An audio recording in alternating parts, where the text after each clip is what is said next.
This is Pankaj Gupta from Pankaj Gupta classes. आज हम आपको बताने जा रहे हैं आज किसका बर्थडे है। हमारे पास जन्मदिन किसका है? एपीजे अब्दुल कलाम का, मिसाइल मैन ऑफ इंडिया, जिनका नाम क्या हमारे पास एपीजे अब्दुल कलाम। अगर एपीजे अब्दुल कलाम के बारे में आपको एक बात पता हो, बहुत सारी जगह ये उनकी बात है, उन्होंने अपनी बायोग्राफी में भी कहा, उन्होंने किताब लिखी my journey transforming dreams into action, और एक था उनकी विंग्स ऑन फायर।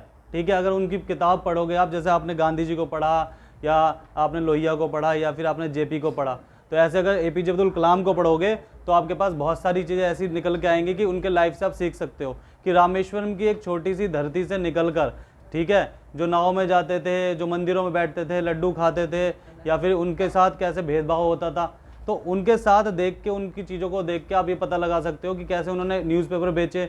ये सारी चीज़ देख के आप पता लगा सकते हो कि उनकी लाइफ में कितना स्ट्रगल रहा, और जो भारत के एकदम सर्वोच्च पद जो होता है हमारे पास, यानी भारत का राष्ट्रपति, वहाँ तक की पहुँचे।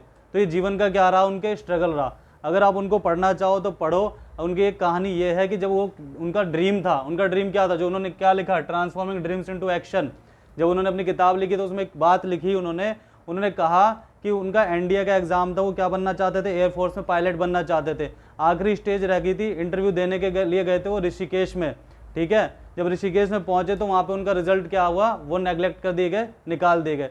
उन्होंने लास्ट अटेम्प्ट सोचा कि लास्ट चांस है मेरी लाइफ का, अगर मैं आगे बढ़ गया तो बढ़ जाऊंगा। उनके पास टिकट, ट्रेन के टिकट के पैसे भी नहीं थे। उन्होंने अपनी बहन के जेवर गिरवी रख के वो पैसे लिए थे बिना किसी इजाज़त के, कि जीजा जी को भी पता ना चले। तो बहन ने उनकी जेवर दे दिए कि बेटा भाई तू जा, तू बन, अपने सपने पूरे कर। जितने पैसे उनके लगे थे रामेश्वरम से यहाँ तक कि आने में, वो सारे के सारे क्या हो गए, खर्च हो गए। जब वो पहुँचे वहाँ पे, ये ऋषिकेश की एक चोटी पे पहुँचे, उन्होंने कहा कि अब तो मैं सुसाइड कर लूँगा और मरना चाहता हूँ मैं।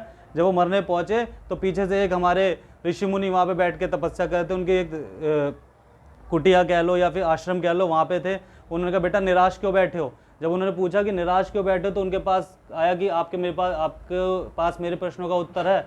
उन्होंने कहा ऐसे कोई प्रश्न नहीं है जिसका उत्तर ना हो, अगर समस्या है तो समाधान भी जीवन में है ही है।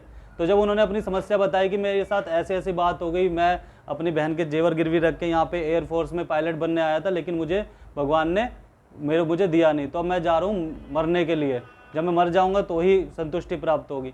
तो उसके बाद क्या हुआ हमारे पास कि जब ये सारी चीज़ें हुई तो ऋषि मुनि ने एक बात कही। वो बात क्या कही कि बेटा अगर आपको ये लक्ष्य नहीं प्राप्त हुआ है तो इसका मतलब आपका जो जन्म है वो किसी और लक्ष्य को प्राप्त करने के लिए हुआ है। अगर इसका मतलब जीवन में अगर आपको कोई चीज़ नहीं प्राप्त हो पाती, आप किसी बड़े उद्देश्य के लिए पैदा हुए हो। अब अगर वो एयरफोर्स में पायलट बन जाते तो क्या वो मिसाइल बना पाते, क्या वो परमाणु बम बना पाते, नहीं बना पाते। तो उन्होंने ये बात समझाई और उन्होंने उनको पैसे दिए, खाना दिया कि बेटा तू घर जा और मेहनत कर और अपने उद्देश्य को बड़ा कर, क्योंकि भगवान ने तुझे किसी निश्चित दूसरे उद्देश्य के लिए चुना है। जीवन में जब कभी आप फेल हो जाओ तो आप ये सोचना कि आपको किसी और, सकता है कि आपको किसी और उद्देश्य के लिए पैदा किया गया हो। कई बार तो ऐसा होता है ड्रीम्स ही नहीं पता होते आपको कि ड्रीम्स है क्या मेरे, कि मुझे क्या करना है क्या नहीं करना। जब आपको कोई चीज़ अचीव कर रहे हो, वो अचीवमेंट मिलेगी भी नहीं, हो सकता है एनडीए में ना मिले, हो सकता है आईआईटी ना मिले, लेकिन आपने पढ़ाई तो पूरी की अपनी, उस पढ़ाई को कहीं और यूज़ करो। जैसे कि हमारे पास missile man APJ Abdul Kalam ने किया, उनको कहा जाता है उनकी वजह से हमारे पास आज के टाइम में परमाणु बम है, अटल बिहारी वाजपेयी, और उन्होंने, आपने देखा होगा पोखरण। तो वो चीज़ जो होती है भारत को ऊपर तक के ले जाने के लिए और सर्वोच्च पद तक की पहुँचना कोई मामूली बात नहीं है। उनको पढ़ो, उनकी जीवनी पढ़ो। सारी पढ़ाई से हट के भी बहुत सारी चीज़ें ऐसी बुक हैं कि आपको गांधी को पढ़ना चाहिए, आपको लोहिया को पढ़ना चाहिए, आपको जेपी को पढ़ना चाहिए, आपको लाल बहादुर शास्त्री को पढ़ना चाहिए, आपको एपीजे अब्दुल कलाम को पढ़ना चाहिए। जब उनको पढ़ोगे तो पता चलेगा कि ये जो तरीका है पढ़ने का, क्या ये तरीका सही है, क्या ये तरीका गलत है। तो आपको पढ़ाई के लिए बहुत सारे क्या खुलेंगे, मार्ग खुलेंगे, आपका माइंड भी खुलेगा। बहुत बहुत धन्यवाद, बहुत बहुत थैंक यू।